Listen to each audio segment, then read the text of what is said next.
ایک बेहुदा केस में भी मैक्सिमम सेंटेंस 7 साल थी, वो हो गई है। जज साहब ने जब ऑर्डर सुनाया तो मैंने जज साहब से रिक्वेस्ट की। मैंने कहा जिसने भी करना था आपसे ये तवक्को नहीं थी, आप लोगों के लिए हमने कुर्बानियां दी थी। हम अदलिया से तवक्को करते थे कि जितना मर्जी हो प्रेशर हो, अपने ओथ का लिहाज करते हुए वो इंसाफ के तराजू को अपहोल्ड रखेंगे, लेकिन आपसे मायूसी हुई है।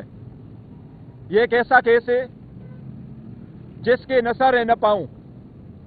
ये वो केस है जो फकत एक सियासी मुखालिफ उन चौधरी के बिना पे डाला गया था। मौलवी ने खुद एडमिट किया कि उन चौधरी मुझे उठा के लेके आया। उसका अपना फितवा यही है कि इद्दत कब पूरी हो जाती है। जज साहब ने यह कहा है हमें कि बर्डन किस पे था, इस बातों पे नहीं जाते। लेकिन आप लोगों ने देखा हिस्ट्री में 2 दिन के अंदर अंदर 14 घंटे हेयरिंग करके ट्रायल कंप्लीट किया गया। हमें एविडेंस प्रोड्यूस करने नहीं दिया गया, हमें एविडेंस क्रॉस एग्जामिनेशन के वक्त दिखाने के लिए नहीं दिया गया। हमारी एक्विटल की एप्लीकेशन 10 मिनट के अंदर अंदर डिसमिस किया गया। आज भी जज साहब ने ऑर्डर सुनाया, ज़बानी सुनाया, उसके पास अभी जजमेंट की कापी नहीं थी। जज साहब ने जजमेंट पे अभी भी दस्तखत नहीं किया है, ओरली अनाउंस करके कापी नहीं दी है। ये सब कुछ गैर आईनी और गैर कानूनी तरीके से हो रहा है। ये सब कुछ पॉलिटिकल मकासद के लिए हो रहा है। ये सब कुछ इस पर्पस के लिए हो रहा है कि खान साहब की कैरेक्टर एसेसिनेशन भी हो, उस पर बेहुदा और बदनवानी के इल्जामात आ जाए, ताकि खान साहब वो बाकी सियासतदान जिस पे हकीकतन ऐसे इल्जामात लगे उनके सब में खड़ा हो। पर अल्हम्दुलिल्लाह इमरान खान साहब बाकी से अलग है। आज भी खान साहब ने अपने पार्टी के लिए, पाकिस्तान की आवाम के लिए, अपने वोटर सपोर्टर के लिए दिया है। एक मैसेज उनका ये है कि पाकिस्तान की हिस्ट्री में सबसे पहले तो शखाना में हमें सजा हो जाती है, बीबी को 14 साल की सजा हो जाती है जिसका उसके साथ कोई ताल्लुक नहीं, न रसीद उसके नाम, न टैक्स उसके नाम, न उसने गिफ्ट लिया है, न उसने गिफ्ट कोई दिया है, न उसने टैक्स दिया है, न कहीं कहीं उस केस में उसका जिक्र था, फिर भी बीबी को सजा हुई। फर्स्ट टाइम में जिसकी हुकूमत साजिश करके खत्म हो गई है उसके खिलाफ ट्रायल चलाया जा रहा है। पाकिस्तान की हिस्ट्री में फर्स्ट टाइम किसी ट्रस्टी के खिलाफ नेब का केस बन रहा है। पाकिस्तान की हिस्ट्री में फर्स्ट टाइम 175 पॉलिटिकल पार्टी में से सिर्फ एक पॉलिटिकल पार्टी के इंट्रा पार्टीज इलेक्शन को देखा गया। पाकिस्तान की हिस्ट्री में फर्स्ट टाइम इलेक्शन करते हुए भी 175 पॉलिटिकल पार्टी में से निशान लिया गया। पहली मर्तबा पाकिस्तान की हिस्ट्री में एक पॉलिटिकल पार्टी की इंटायर लीडरशिप इस वक्त या जेलों में है या वो इन हाइडिंग है। जिस तरीके से इलेक्शन से आउट करने की कोशिश की जा रही है ये भी सबके सामने है। हम फिर भी इंशाअल्लाह ताला इस जजमेंट के खिलाफ हाई कोर्ट में अपील करेंगे। हमें फिर भी उम्मीद है कि हमें इंसाफ मिलेगा। अगर फ्री फेयर ट्राइब्यूनल के पास सामने ये केसेस जाएंगे तो इंशाअल्लाह ताला हमें इंसाफ मिलेगा। अब हम आदिलिया को बार बार रिमाइंड करते रहें कि आप पे हम इत्मीद कर रहे हैं, आपसे उम्मीद रखे हुए हैं। मेहरबानी करके अपने ओथ का लाज रखते हुए इंसाफ के तकाजों को पूरा करते हुए हमारे फंडामेंटल राइट्स को आप प्रोटेक्ट कर लें। साहब ये बताइएगा, आप कोर्ट में मौजूद थे और आपने अंदाज किया कि मीडिया को काफी दूर रखा गया, जहां पर जज साहब जब फैसला सुना रहे थे तो उसकी डिटेल जो है वो मीडिया तक नहीं पहुंच पाई।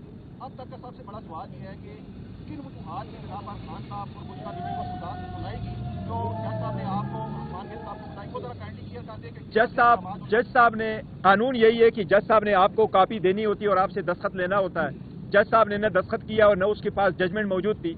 उसने ज़बानी हमें ये कहा कि आपके पास जो रिलायंस है कि सुप्रीम कोर्ट के जजमेंट के मुताबिक इद्दत की 39 दिन है, क्योंकि वो जनरल किस्म का लॉ है, उसमें स्पेसिफिक नहीं है बल्कि और सर्कमस्टांसेस हो सकते हैं, तो इसलिए एक तो ये वजह उसने बताई है कि वो जजमेंट अप्लीकेबल नहीं है।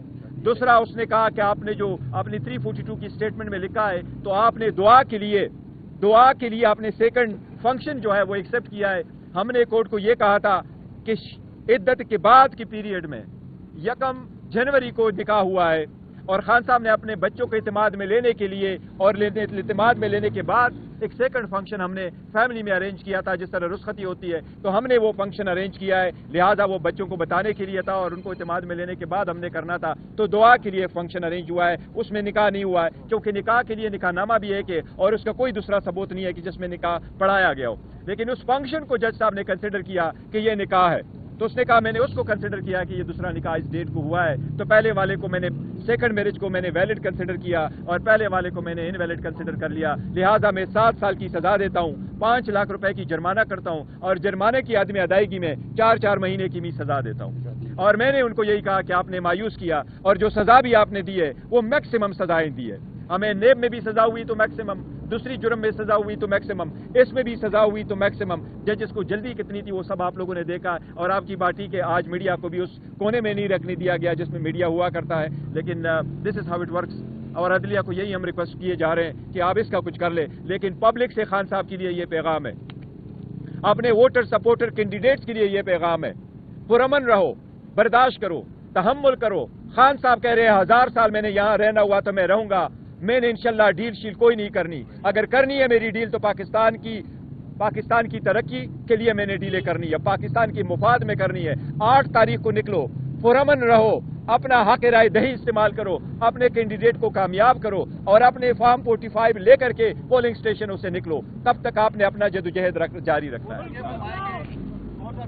ووٹ سے یہ فرما دیں کہ کل آپ کے وکلا کی جانب سے عدالت سے ریکویسٹ کی گئی تھی کہ آپ تھرڈ پارٹی وٹنس پروڈیوس کرنا چاہتے ہیں جو اس کیس کا سب سے اہم ہوا ہے, اور وہ آپ نے اس شرط پر عدالت کو بتایا تھا کہ اگر اجازت ملے تو ہم پروڈیوس کریں گے, اگر نہ ملی اجازت, ہم نے نام بتا دیا تو اٹھا لیا جائے گا. اب چونکہ فیصلہ آ چکا ہے تو آپ کلیئرلی یہ بتا دیں کہ وہ کون سا ایسا ہے وٹنس تھا جسے عدالت پیش نہیں کرنے تھی. دیکھیں, ہم نام نہیں بتا سکتے بیکاز اس وقت جو سختیاں ہو رہی ہیں تو ہم چاہ رہے تھے شاید ان پہ پریشر ڈالا جائے, ان کو نقصان پہنچایا جائے. جج صاحب کو ہم نے کہا تھا کہ ایک گھر کے ملازم کو لایا گیا ہے تو ہم بھی ایک اور وٹنس لے کے آنا چاہتے ہیں. گھر میں ایک بندے تو نہیں تھے, اور بھی لوگ تھے, تو ہمیں بھی اجازت دے دے کہ ہم بھی صرف ایک بندے کو لائیں اور وہ ٹیسٹیفائی کرے اس نے کیا دیکھا ہے. اور جج صاحب سے ہم نے یہ ریکویسٹ کی کہ اگر ان کا ملازم آ کر کے یہاں ٹیسٹیفائی کر سکتا ہے, اور عدالت کو تو آج بھی عدالت نے 3 بجے, ہم نے ان کو کہا تھا ہم 9 بجے اپنا ایویڈنس پروڈیوس کر سکے, لیکن ہمیں اپنے گواہ پیش کرنے کی اجازت نہیں دی گئی. This is how this trial has been completed. Thank you. جی, فیصلے کے بعد ایک سوال اٹھا ہے کہ اب بشرا بی بی اور عمران خان کا نکاح جو ہے وہ ٹوٹ چکا ہے, وہ نیا نکاح کریں گے؟ نہیں, دیکھو وہ جج صاحب نے نئے نکاح کی ضرورت نہیں, تبھی اس نے کہا کہ وہ جو سیکنڈ ہوا ہے وہ نکاح ہی ہے, وہ ویلڈ ہی ہے, اور میں نے اس کو ویلڈ ہی کنسیڈر کیا, اس کی ضرورت نہیں ہے. البتہ جو بیوی کو رکھا ہے وہ گھر میں, ہماری تو ریکویسٹ یہی ہے اور ہم اپلیکیشن بھی موو کریں گے کہ آپ نے بیوی کو کیوں رکھا ہے بنی گالا میں. اس کو تو آپ نے ایک کمرے میں رکھا ہے, بند کمرے میں رکھا ہے, اس میں سے ایون آپ نے کچن جانے کی اجازت نہیں ہے, اور اس کے سارے شیشے بھی کالے کر دیے, اور صرف ایک ہی کمرہ چھوٹا سا ان کے لیے رکھا ہے. تو ہماری ریکویسٹ بھی یہی ہوگی, ہم کورٹ میں بھی جائیں گے کہ ان کو بے شک باپ واپس اڈیالہ ہی لے آئیں. ان شاء اللہ تعالیٰ ہائی کورٹ میں موو کریں گے, اور بہت جلد موو کریں گے.